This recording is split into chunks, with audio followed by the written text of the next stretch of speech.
What's up, you guys? It's Matt here. So in this video, I wanted to go over how you can get approved for any card that you apply for. So I'm going to get into this in just a second. Before I start, I want to remind you that I do a giveaway every single week. I give away 2 Amazon gift cards at the end of the week, and all you have to do in order to enter those giveaways is just comment on at least one video for the week, like at least one video for the week, and also be subscribed to my YouTube channel. If you do all of those things, you get 1 ticket in the hat. If you want multiple tickets in the hat, then comment on multiple videos. So that's pretty much it.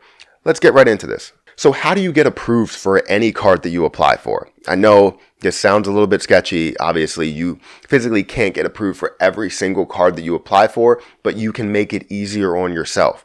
This is the thing, that a lot of people make it more difficult than they have to make it because they just go out and apply for anything they want to apply for without actually going through the different steps of understanding if you will get approved for that card. So this is going to help you out. This whole entire breakdown is going to help you out. If you struggle, if you're in like the average credit range or fair credit range or something like that, then you will have more leverage and really understand exactly what you can apply for and what you need to do in order to apply for higher tier cards or upper tier cards, whatever you want to call them. But this is going to help you out, this whole entire guide. So let's go ahead and get into it. So the first thing you want to do, and this should be on everyone's list, absolutely everybody's list, is access and know your credit score. If you don't know your credit score, then why are you blindly applying for cards? Because you're not going to get approved if you don't know what your credit score is. Now, if you don't know what your credit score is and it's ridiculously high, it's always above 800, then you don't have to worry about anything. You don't have to physically know what your credit score is. But if you're in the average range, if you're in the range where you still will get denied for some cards or most cards, then you need to know exactly what your credit score is. And there are a bunch of sites out there that'll help you with this. And yes, they're not all going to report the same credit score because sometimes they report different information. The credit cards will report different information to those bureaus. So if you're looking at TransUnion versus Experian, things like that, you're going to get a different score. And that's why you have all of these different scores laid out on paper. So some of those sites that you can look at is you can actually look at Credit Karma. That's everybody's go-to. I have Credit Karma and I look at it just for like an average or a roundabout number. That's where I go to look at my credit score. A lot of times I have different credit scores with credit card issuers. So if you have credit cards like say Capital One, or you have Discover, or you have other cards that will give you your credit score, they'll show you it. What your credit score will be, and sometimes your bank will show you what your credit score will be. So you get your credit score in so many areas that you wouldn't get before. Like a lot of, actually, 10 years ago, maybe less than that, you weren't able to get your credit score anywhere. You physically had to go out and buy it or get it or purchase the ability to obtain your credit score, which is ridiculous because then it gave you like a hard pull and you're just like, okay, what's going on here? So you're able to look at different credit scores and get a roundabout number, an estimate on that number. So with Credit Karma and different credit card issuers or credit cards, you'll be able to understand what that credit score is. And then you could also pay for your score if you wanted to. If you wanted to get the most accurate score, you can go and pay for your score. But I recommend just getting a roundabout number, understanding what your score is, understanding where your balances are, and go from there.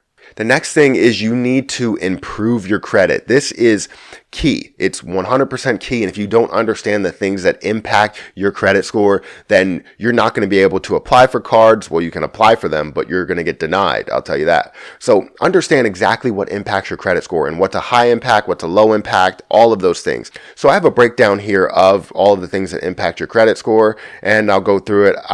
And hopefully you write this down. Just take like a little notepad and write it down.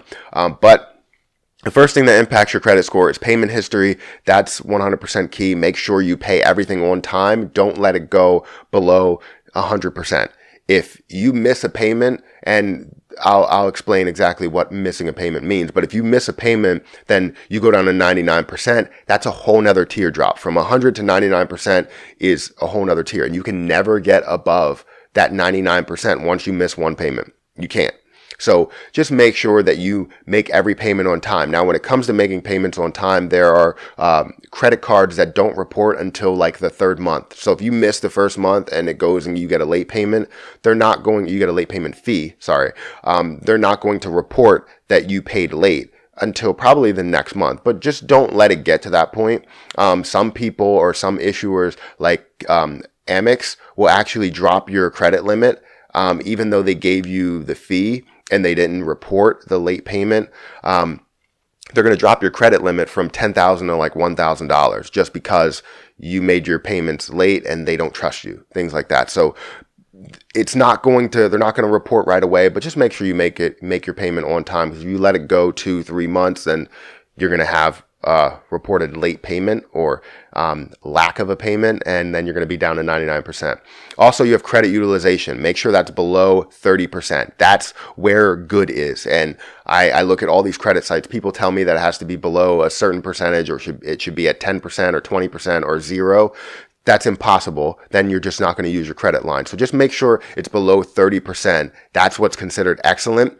If you're below that 30%, you're going to be great in that area. So payment history and credit utilization are high impacts to your credit score. And then also hard inquiries. Hard inquiries, or hard inquiries, are something that's not really a huge impact. I think it's a low impact to your score. But just don't apply for 7,000 cards. And if you do, make sure you get approved for them. So that's something that's going to impact your credit score. Also, derogatory marks. This is something that is a high impact. Don't have anything go to collections. If you do, then make sure you find a way to pay it off and work with a company so that you can pay it off. But the derogatory marks really hurt your credit. That's like the highest impact, that and payment history, the highest impact of your credit score, just because they want to make sure you're paying payments on time and that payments are balances aren't going to collections. You also have two other things: age of credit and total accounts.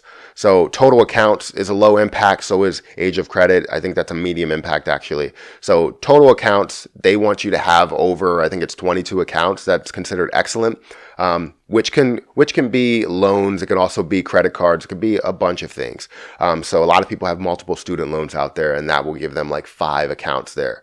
So all of these things will impact your credit score. You need to understand these things and understand what you need to improve in order to get a better credit score for that range or for the credit card that you're applying for. Next thing is you want to understand the credit tier that you're in, because a lot of cards will tell you you can apply for this card if you're in the good credit range, or you're in the excellent credit range, or you're in the average credit range, or you're between credit ranges. Sometimes they'll make it confusing on you and say, hey, you'll get approved if you're in this range, but also everything else has to be in line. So understand exactly what credit tier you are in. And if you do, obviously you look at your whole Credit Karma situation, understand exactly where you are, and you'll be able to apply for these cards and get approved. But another thing, which is number 4, is you want to understand what tier the credit card is in. Because if the credit card is in a higher tier, but you understand where your tier is and it's lower, then you're not going to get approved for that card. Just make sure that you understand exactly what tier you are in and what tier the credit card is in, so that you can, apply for this card and get approved every single time.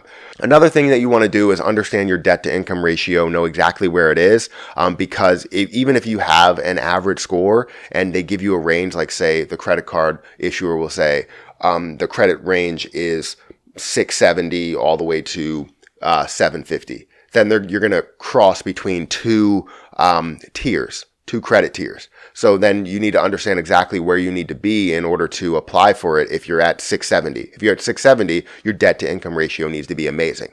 So if you don't know what that is, obviously your income needs to eclipse your debt. So you need to make sure that you make a lot of money compared to the amount of debt that you're paying out. Don't have a bunch of debt out there and expect to get approved for cards, because you won't. Another thing is, don't apply for the first card that you see. Don't blindly apply for that card. This is kind of just like a little tip here. And you don't want to apply for the first card that you see, because sometimes you get targeted for upper tier cards, which you can't qualify for.